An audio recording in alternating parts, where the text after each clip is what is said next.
Alam nyo ba ang pinakamalakas makaubos ng savings at investment natin ay ang medical bills, funeral expenses, medical maintenance.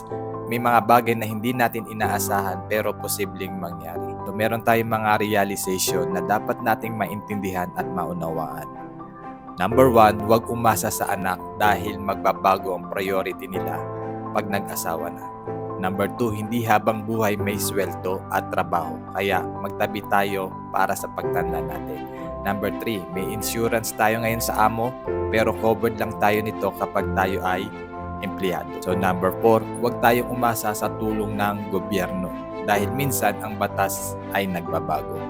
And number 5, hindi hinahanap sa ospital ang titulo ng bahay or property, kaya mag-invest tayo ng HMO. At number 6, huwag nating ubusin ang sweldo dahil mahirap pag tayo ay nawalan ng trabaho. Number 7, pag-aralan natin kung paano magtrabaho ang pera para sa atin dahil mabilis maubos ang milyon sa bangko nang walang tubo. Number 8, mag-ingat sa pinapasok na negosyo. So matuto tayong mag-aral ng financial literacy para hindi tayo ma-scam. And number 9, ang insurance at healthcare insurance ay hindi po yan gastos. Yan ay magbibigay sa atin ng protection sa ating pamilya. Savings at investment po siya.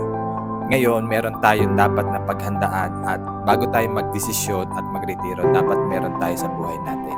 Health insurance, life insurance, memorial plan, investment or passive income. No more about right saving and investment. Mag-message ka lang, Nilo Padrilan. Thank you for watching.